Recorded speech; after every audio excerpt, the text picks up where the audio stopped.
Hootie and the Blowfish said it best with their 1990 song, Only Wanna Be With You, with that first line when it said, you and me, we come from different worlds. How emblematic is that of many of the conversations that you and I have today? When we're talking to somebody else, it seems like we come from different worlds. My name is Bray. You're watching In the Office. Let's do some more quote learning.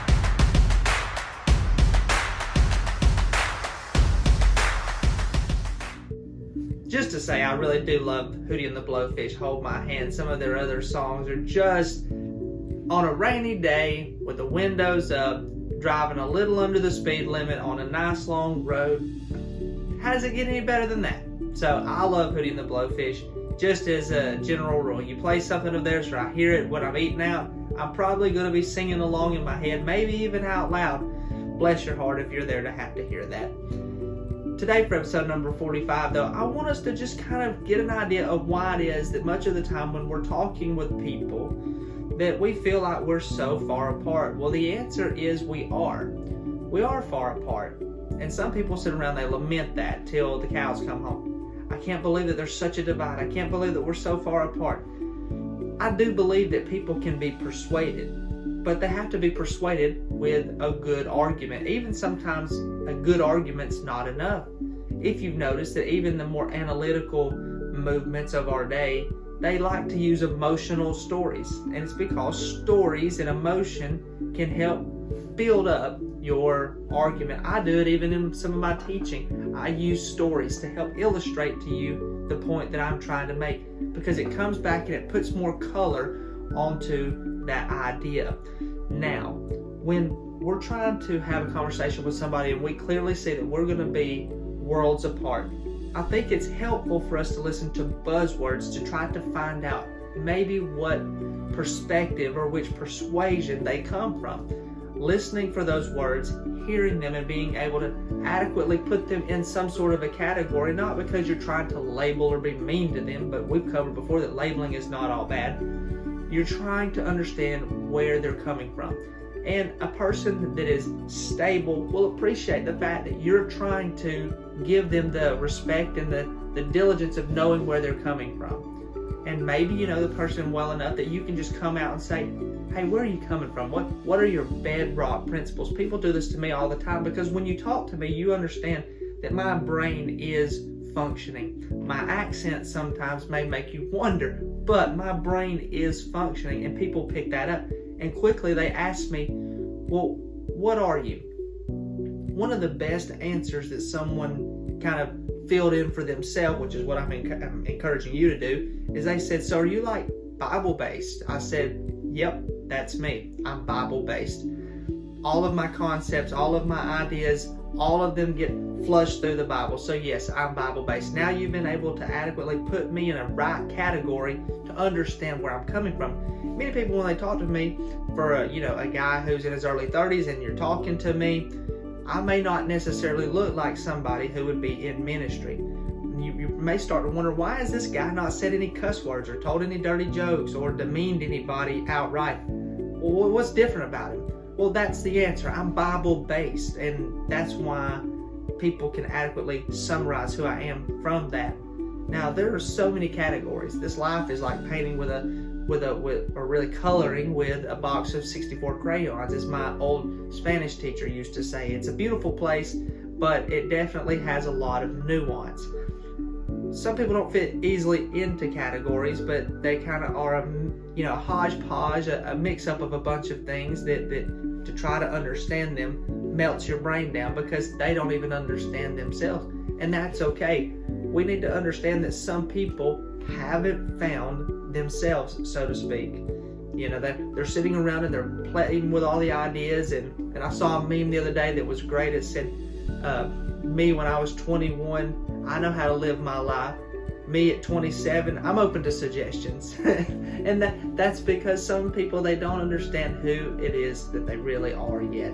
And we need to make room for those people to be, quote unquote, finding themselves, although I think we know where it is that they are. Now, when you're talking to somebody who has a totally different perspective on life than you, what can you do to help them? Well, I think the thing that helped me the most when I had some very shoddy ideas was for someone to just kindly ask me to explain more about what it is that I believed. And in so doing, they gave me enough rope to hang myself.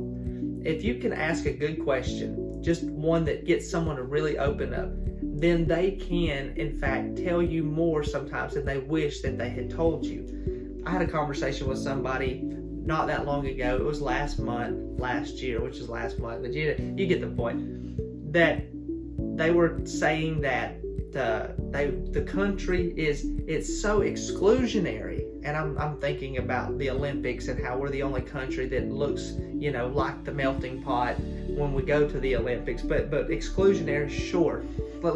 And I asked them, well, all right, not confrontational, very calm. I said, well, what are your thoughts on groups like BLM?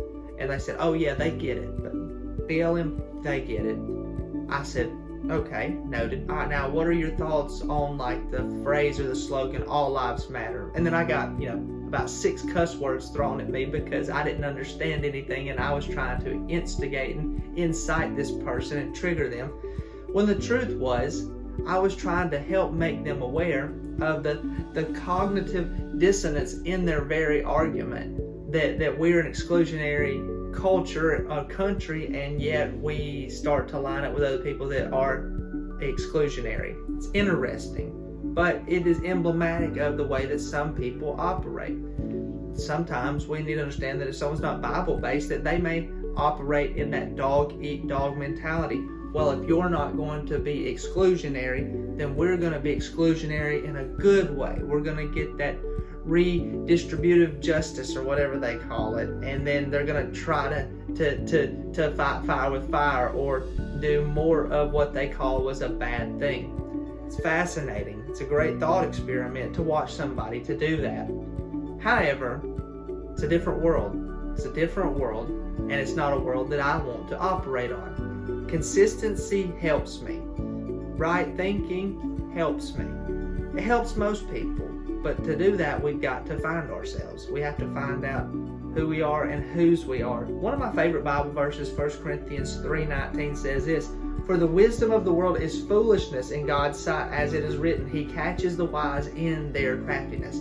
Sometimes when we're trying to sound super duper wise and to act like we know a bunch of things, really we're just trying to create this wisdom that from God's perspective is foolish. When we try to do more of the thing that we don't like and say that we're going to get a right result from it somehow. God looks at that, I'm thinking, I'm not God, but based on this verse and that wisdom that someone says they have is foolishness to Him, and their craftiness ends up trapping them. It ends up catching them. Now, quickly, and let's get out of here. Let somebody who comes from a totally different perspective than you speak as much as they can in your presence, and then you carefully add a well-placed question at a time when you realize that they're already digging a hole for themselves. Not because you want to see them buried, but because you want to see them stumble in such a way that they get the scrapes and the cuts to where they realize, man, maybe this little exercise that I was on, I'm not all that great at. My brother-in-law used to do this to me and say, Bray, you have a good idea, or you may be onto something, but how do you know that you're right? Show me your work. Tell me what it is that got you from this point to this point, because it seems right, but you have no sources, you have no data, you have no work. You just have all of your intuitions. And guess what? Some of my intuitions as a young teenager, as a young 20-year-old, as a mid-20s, as a late 20, were wrong. I will be the first one to say it. And I'm sure there are things that maybe even this day that I have held on to that are still to be sharpened, because I'm still learning and I'm still growing. But let somebody speak. To allow them the opportunity to speak is to allow them just enough space for them to hear themselves say something that may not make sense. Sometimes people were able to get me, not even with their comeback, but with like a little smirk. I'd say something that sounded so kind of ridiculous, but I just kept working it, trying to massage it out, and then a smirk. And oh my goodness, I don't know what I'm talking about. What a watershed moment. And many of these people will grow more conservative with time as they say they've got to integrate with society and they got more skin in the game. They got a mortgage, they've got children, they've got goals that they want to achieve. So give them room to speak. Don't give them the yeah, because you don't yeah it probably.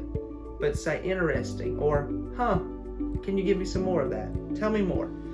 Not affirming their position, but asking for more, asking for clarity, and giving them that chance to air out their argument and realize it wasn't as tight as they thought. My opinion, that's the easiest and most effective way to bring somebody from a different world closer to yours. We all function so differently. It's unlikely that we're all going to be on the same page about everything at the same time. So let's not even try to do that. But let's try to operate at least like a solar system. Let's try to bring them into our galaxy so that we can at least be in our periphery with one another, because that will help us to get along and to make it through this thing called life. Those are my thoughts on that. You be thinking, is there a conversation that you've had with somebody where you could have given them more room to talk and thus give them the opportunity to correct themselves in the future, even if it's not with you? Maybe they fix it years down the road. You never get to enjoy that better person, but you help them get there. Let's try to do that this week, and we'll see you next time.